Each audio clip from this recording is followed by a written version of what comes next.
Neale, tell me, you have done different things at the convention. You've been on the show. What was your first time getting up there to perform like? That was very nerve-wracking because you're in front of your peers, and there's not a joke that you're going to tell that they haven't heard, probably. It forces you to be really much more original. And again, that was one of the reasons I went with animal characters in the first place, was so I didn't fall into all the old stale material. It was intimidating, and yet it was the most supportive audience.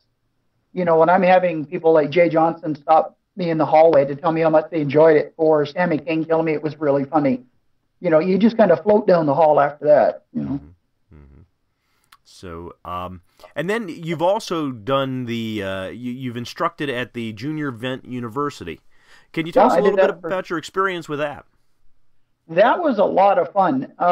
I did that about 2 or 3 years, I think 2. Liz Von Sagan put it together, and she asked me if I'd like to help. Because the interesting thing with the junior vents, you cannot group them by age. Like, they would break us into groups to work on different things that the kids wanted to work on. But you could have a 10-year-old who's just picked up a puppet for the first time, and then you could have somebody like Pete Michaels Jr. who's been brought up with it. There's not much you can teach a kid with that much experience. Mm-hmm. So you can't just say because they're 10, they're in this group.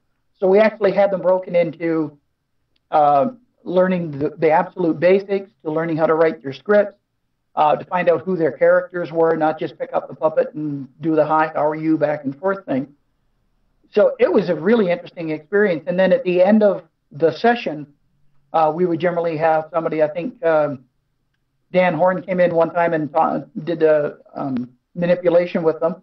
And then when we had the Jimmy Nelson tribute, Jimmy and Betty brought Danny O'Day and Farfel in, and we did this huge group photo with all the kids with Jimmy and Betty and Danny and Farfel. So that was a lot of fun, you know, because I felt as big as a kid as one of the little ones, you know. So has there been anybody you've met out at the convention that just, you know, totally blew you away, somebody that you were just thrilled to meet? Boy, where do I start? To find out guys like Jay Johnson or Bill DeMar, Dan Horn, these guys that are so personable that I could just sit down, have a coffee with, and talk stuff about. Stephen Knowles, although as I said, I met Stephen years ago.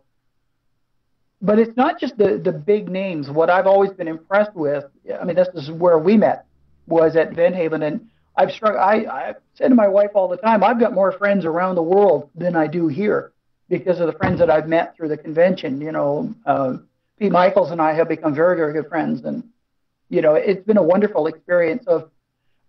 Like you, I've been to a lot of magic conventions, and the stars are not accessible. They do their show or they do their lecture, and poof, they're off to their ivory tower somewhere. And Vent Haven, everybody's accessible. You find people hanging out, well, you know, back in the drawbridge days, you'd find them hanging by the pool, you know, sitting around having White Castles or whatever, you know, but you can talk to any of these guys. And that, to me, is the best part.